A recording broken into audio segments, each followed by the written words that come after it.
The year 1700. In a suffocating room in the Palace of Madrid, the last king of a great dynasty lies dying. But this is no peaceful death. His body, long since a prison, is now betraying him one last time. This is no common illness. It is the culmination of a 200-year family secret, a genetic experiment gone horrifically wrong, etched upon his own deformed figure. The man on the bed is Charles II, King of Spain, and its dominions. His subjects knew him by another name, a whisper filled with both pity and superstition: El Hechizado, the Bewitched One. They believed he was cursed, that a demonic force had twisted his body and mind. But the true curse that afflicted Charles did not come from hell. It came from the ambition of his own family, the House of Habsburg. A curse signed not in demonic blood, but in ink on marriage treaties time and time again, between relatives far too close. This is the story of how the world's most powerful family, in an effort to preserve its bloodline, poisoned it, instead creating a king who was born with the death sentence of an entire dynasty. To understand the tragedy of the man who would become the last of his line, you first have to understand the gilded cage he was born into. This was late 17th century Spain, the heart of a global empire. On paper, it was still the most formidable power on earth. An empire so vast that, as they proudly claimed, the sun never set on it. A claim that was great for imperial PR, but probably terrible for their astronomers' sleep schedules. This was the empire built by the fervent faith of Ferdinand and Isabella, an empire on the verge of becoming the world's first global superpower flush with the gold of a new world. But that was the paper version. That was the memory of a golden age. By the time our story begins, the gold was starting to tarnish. The empire was like a grand ancient galleon, still magnificent to behold from a distance, but up close you could see the rot in the timbers and the wear in the sails.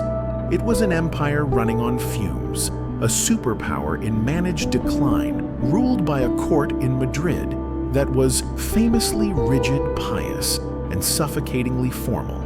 It was a world obsessed with appearances, with bloodlines, and with control. And to maintain that control, the ruling family, the House of Habsburg, adhered to a very specific and ultimately catastrophic set of rules. To understand 17th century Habsburg politics, you need to throw out everything you know about normal human relationships. Think of it less like a government and more like the most exclusive, high-stakes family business in the world. A business with one simple, unwritten rule: keep it in the family.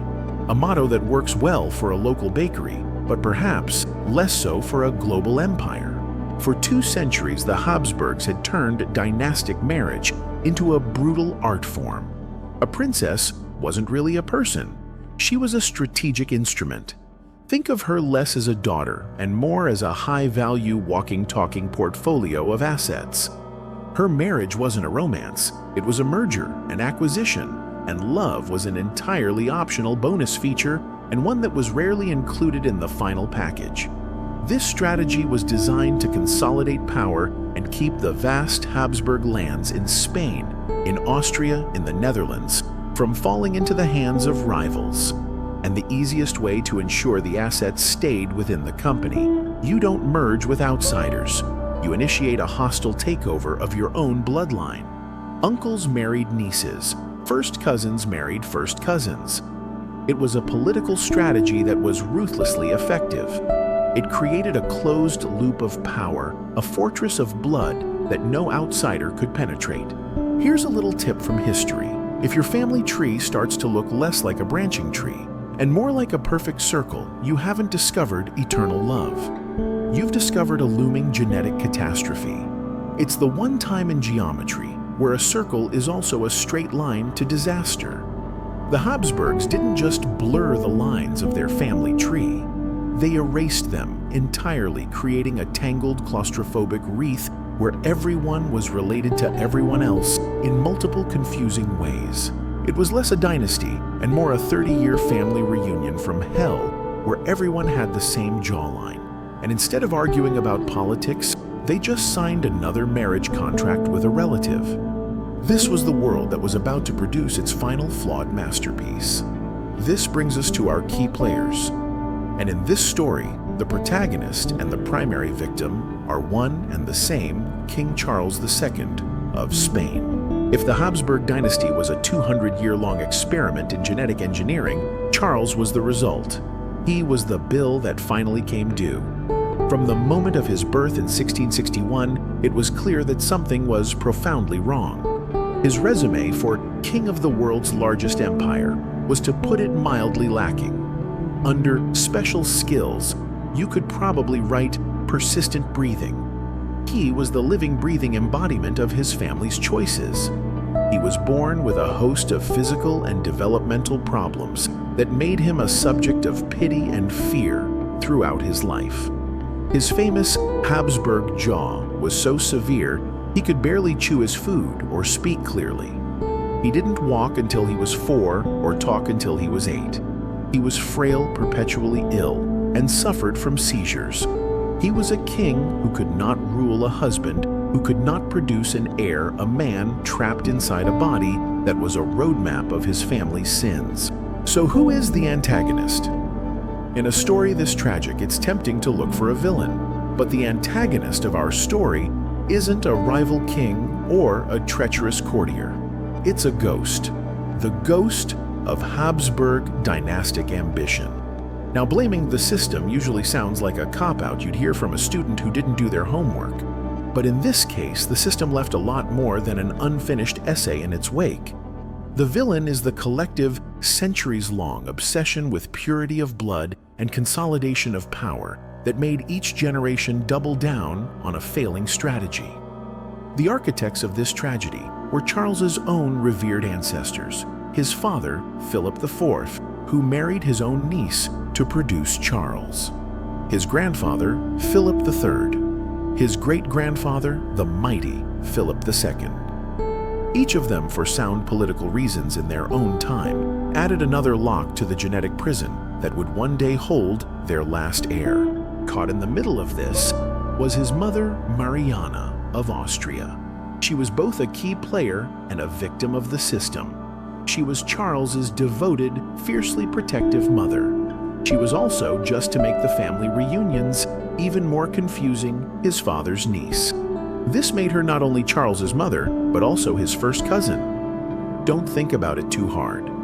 As Queen Regent, she governed the vast empire in her son's name, desperately trying to hold the crumbling state together, all while caring for a child whose fragility was a constant living reminder of her own role in the dynastic trap. And circling this tragic, isolated court were the vultures. In Paris, King Louis XIV, the Sun King, watched with keen, calculating interest. In Vienna, Holy Roman Emperor Leopold I, a fellow Habsburg, and Charles's brother-in-law did the same. They were the two most powerful men in Europe, and they both had claims to the Spanish throne. They knew the Spanish line was dying. They knew Charles was the end, and they were simply waiting patiently for the last withered branch of the Spanish Habsburg tree to finally snap. They sent diplomats with lavish gifts and get-well-soon cards that carried the unspoken message of, "But please do hurry it up a bit, we have kingdoms to divide." So with the board set and the rules of this twisted genetic game established, the final piece is placed upon it. The story of Charles II's life is not one of glorious deeds or wise rule. It's a story of survival, of enduring, and of waiting for an ending that everyone, perhaps even himself, knew was coming from the very beginning. When Charles II was born in 1661, the bells of Madrid barely rang with celebration. It was more like a collective sigh of relief that the baby was against all odds breathing. After generations of everyone swimming in the same shallow end of the gene pool, the Habsburgs had finally produced a child who was less a divine ruler and more a walking bug report on the family's operating system. He was from the start a profound disappointment. He was a fragile, sickly child suffering from fevers and rashes. He didn't walk until he was 4. He didn't speak until he was 8. and when he finally did, his speech was hampered by the family's most infamous heirloom, the Habsburg jaw.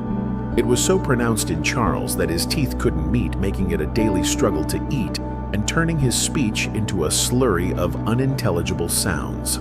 His tutors, tasked with educating the ruler of a global empire, reportedly gave up in despair, noting he was always languid, apathetic, and intellectually, let's be charitable and say, uncurious.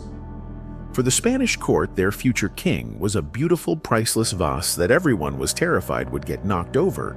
The problem was, this vase was already shattered at the molecular level. Charles officially became king at the age of 4 when his father died. Naturally, a child could not rule, so his mother Mariana stepped in as Queen Regent, the designated protector of the realm. And for the rest of his life, even after he came of age, Charles remained a king in name only. He was the figurehead on the ship of state, but he never once held the wheel. The court of Madrid devolved into what could best be described as the most brutal high school cafeteria you can imagine, where the popular kids can literally have you beheaded. Factions led by powerful nobles schemed and fought for influence over the passive king, turning the government into a battlefield of whispers and backstabbing. Charles was the ultimate pawn, a living crown to be captured and controlled by whichever faction held his attention that week. But the court had one singular, all-consuming obsession: the succession. The entire purpose of Charles's existence, the one job he absolutely had to do, was to produce an heir. It was a task for which his own family had rendered him uniquely unqualified. Still, they had to try. This led to what we can call Operation Reboot the System. He was married twice in desperate attempts to secure the future of his dynasty.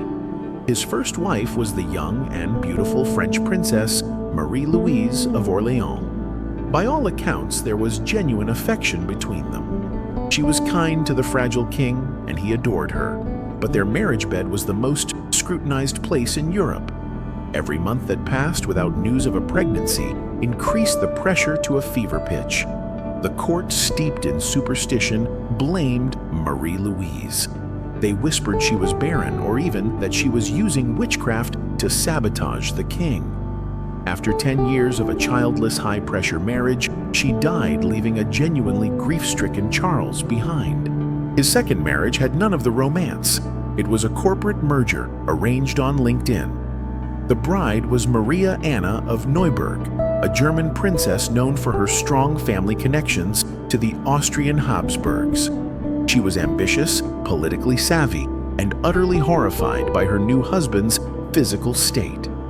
Their marriage was a cold political arrangement that also predictably produced no children. The bug report had become a fatal system error. The last male Spanish Habsburg was incapable of creating another. The dynasty was officially a dead end.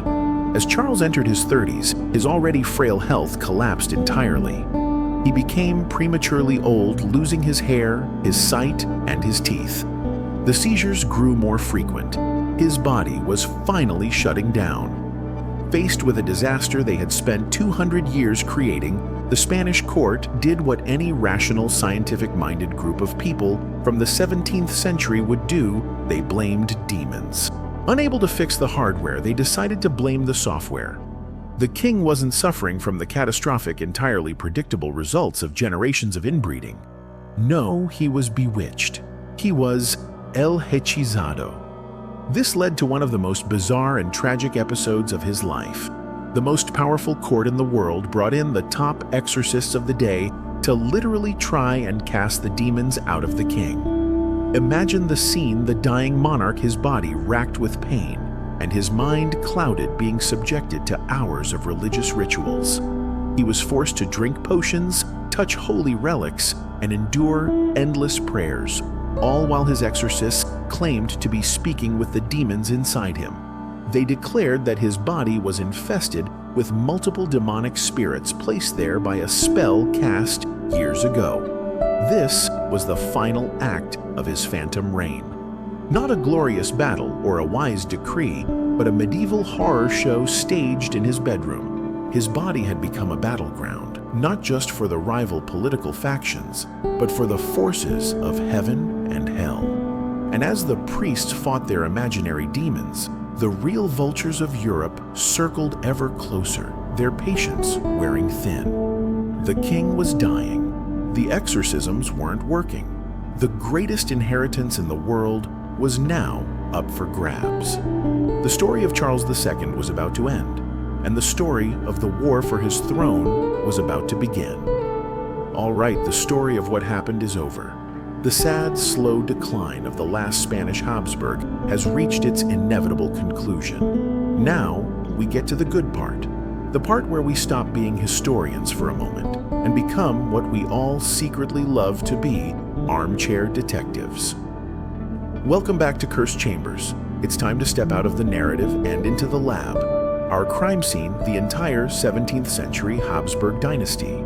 Our victim, King Charles II, or more accurately, the future of his entire line. The case has been cold for over 300 years, the witnesses are all long dead, and the original case files were mostly filled with nonsense about demons. But that's never stopped us before, has it? Let's open the file and find the real killer who brought down one of the most powerful families in history. First, let's examine the official story, the explanation that was accepted by the court, the church, and the people of Spain at the time. If you had asked a courtier in 1699 why their king was so sick they wouldn't have pulled out a genetics textbook, they would have crossed themselves and whispered one word: hechicería, witchcraft.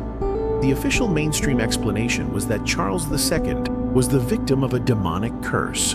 He was El Hechizado, the Bewitched One. His physical deformities, his intellectual disabilities, his infertility, his seizures, these weren't medical symptoms. They were the work of Satan. This wasn't a theory whispered in dark corners. It was state policy. The highest authorities in the kingdom, including the Grand Inquisitor himself, launched a full-scale investigation to find the source of the curse. They believed a spell had been cast on him as a child, and that his body was now a vessel for multiple demonic entities. The exorcisms we mentioned earlier weren't a last resort, they were the primary medical treatment. It's a neat, tidy package. It explains everything that was otherwise inexplicable. It's tragic, of course, but it provides a clear villain, the devil. It absolves everyone of responsibility. The family isn't to blame, the doctors aren't to blame, the system isn't to blame. It was a supernatural attack. A great story, compelling, dramatic. It has only one major flaw. It's complete and utter nonsense, a masterpiece of pre-scientific panic designed to obscure a truth that was far more disturbing because it was entirely man-made. So let's take off our clerical robes and put on our lab coats. It's time to dismantle this theory, piece by piece. Welcome to the investigation. Let's start with the foundational evidence, the one document that tells us more than any royal chronicle. Ladies and gentlemen, I present to you the Habsburg family tree. Now, a normal family tree, as the name implies, branches out. This thing does not branch out. It folds in on itself. It's less a tree and more a tumbleweed of incest. It's a wreath, a Mobius strip of royalty. Let's trace the lineage of our victim, Charles II. His father was Philip IV. His mother was Mariana of Austria. Simple enough, except Mariana of Austria was Philip IV's niece. That's right, he married his sister's daughter. This means that Charles's mother was also his first cousin. His grandmother, Maria Anna of Spain, was also his aunt.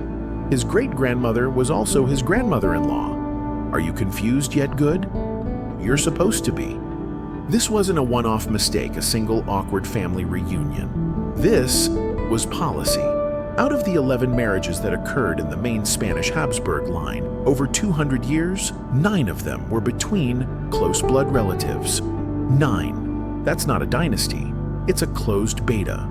They treated their own bloodline like a sourdough starter, constantly folding it back into itself, thinking it would make the final product stronger. They were wrong. For centuries, this was just a disturbing observation. But today we have the tools to quantify just how bad this was. Modern genetics has given us a concept called the inbreeding coefficient, a number that measures the probability that two alleles at any given locus are identical by descent. In layman's terms, it's a number that tells you exactly how inbred someone is. A score of 0.00 means you have no common ancestors. The higher the number, the more you should be concerned about hearing banjo music on your next family vacation. So what was Charles II's score? 0. Tuned 54. To put that number in perspective, let's look at some other examples. The child of two-third cousins would have a coefficient of about 0.0039. The child of two first cousins, 0.0625. The child of an uncle and a niece, 0.125. The child of a brother and sister, or a father and daughter, 0.250. Charles II's score was 0.254. Let that sink in. Genetically speaking, his parents were closer than a brother and sister. He was more inbred than the child of a direct incestuous union. The Habsburgs, through 2 centuries of meticulous, strategic inbreeding, had managed to achieve a level of genetic homogeneity that would be statistically unlikely even if they were actively trying to break the laws of biology. This isn't a theory. This is a mathematical certainty. This is the smoking gun. Now that we have our murder weapon, a lethal dose of genetic repetition, let's connect it to the victim's body. Let's look at the symptoms of his curse through the lens of modern medicine. First, the infamous Habsburg jaw. Officially, it's called mandibular prognathism. It's a heritable trait, and the Habsburgs had it in spades. But in Charles, it was so extreme, it became a deformity. This wasn't a curse. It was the predictable result of stacking recessive genes for the same facial structure on top of each other for generations. Second, his constant illness and frailness. We now know he suffered from at least 2 distinct genetic disorders. The first was combined pituitary hormone deficiency, which explains his short stature, weak muscles, and developmental delays. The second was distal renal tubular acidosis, a form of kidney failure that leads to a buildup of toxins in the blood, causing weakness rickets, and blood in the urine, all symptoms that were documented by his physicians. These aren't random demonic afflictions. They are specific, rare genetic diseases that become far more likely to appear when both parents carry the same recessive mutations. And finally, the nail in the dynastic coffin, his infertility. This was the ultimate consequence. The very strategy designed to preserve the bloodline made it impossible for that bloodline to continue. The same genetic disorders that ravaged his body likely rendered him sterile. The system had, in its quest for self-preservation, programmed its own extinction. So when you lay out the evidence, the case becomes crystal clear.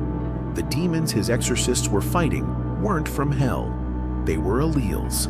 They were recessive genes lurking in the family's DNA, waiting for the right combination to emerge.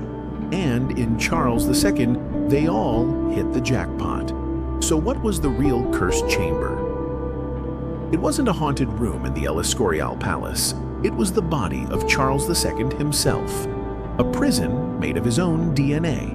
The curse wasn't supernatural. It was scientific. It wasn't cast by a witch. It was engineered by his own ancestors. The killer wasn't a demon. The killer was an idea. The arrogant, fatally flawed idea that blood purity and political power were more important than basic biological sense. The Habsburgs were so obsessed with keeping their dynasty pure that they purified it right into extinction. They played a high-stakes game of genetic roulette, and with Charles II, the ball finally landed on 0. He wasn't bewitched. He was simply, tragically and inevitably, a Habsburg. And so, the case file can finally be closed. After sifting through 3 centuries of superstition, political propaganda, and scientific discovery, the verdict is inescapable.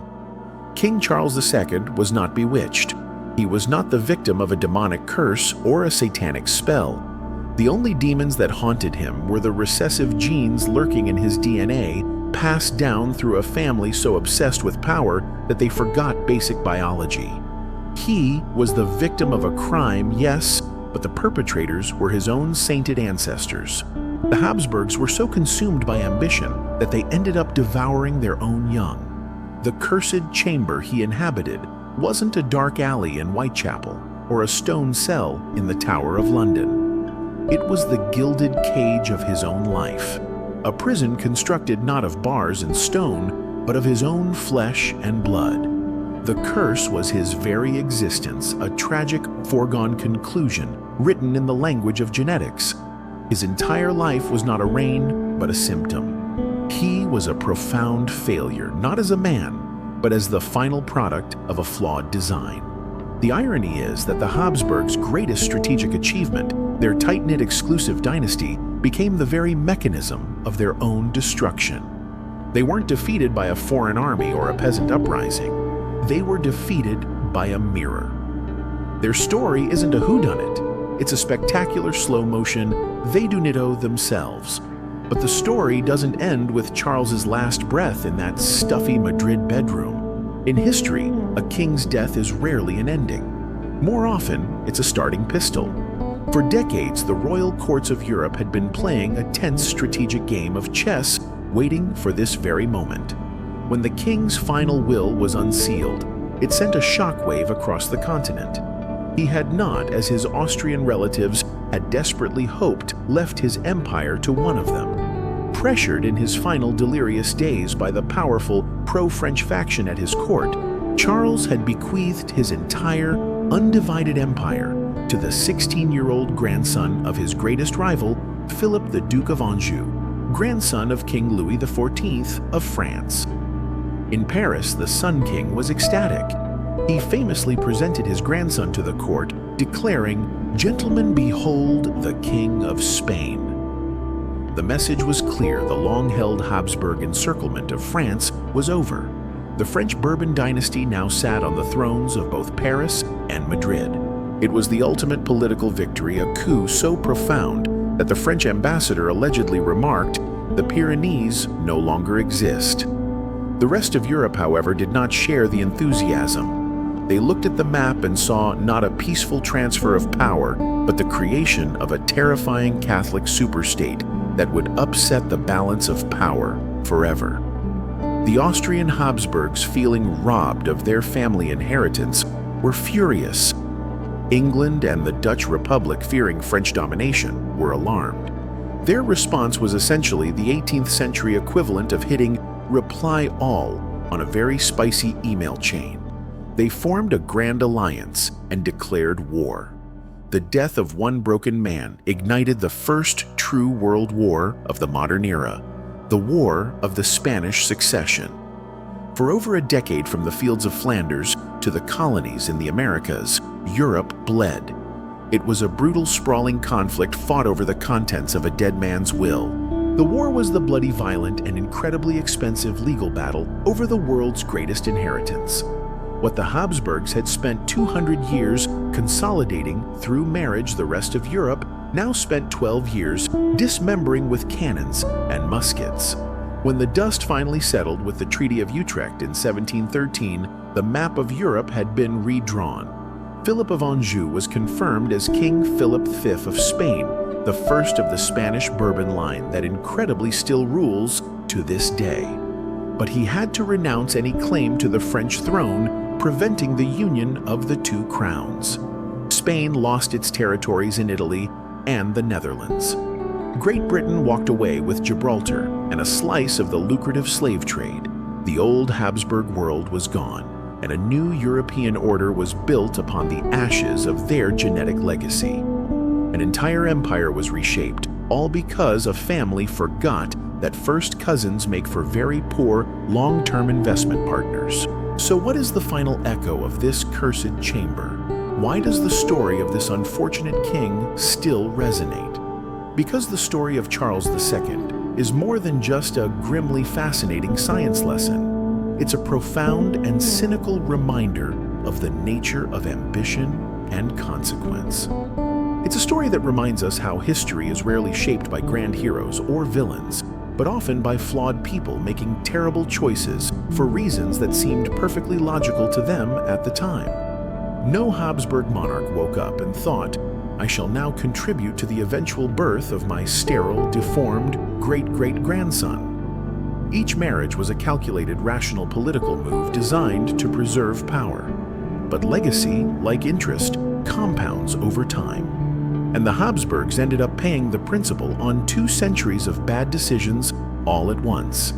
In the end, his actual death, which the world had anticipated for 35 years, was seen by many in the halls of power as a stroke of good luck. It was a providential event that conveniently removed a problem, finally allowing the future of Europe to be settled. His personal tragedy was merely the prologue to their political opportunity. Much like Juana la Loca's stolen freedom became the foundation for her son's glorious empire.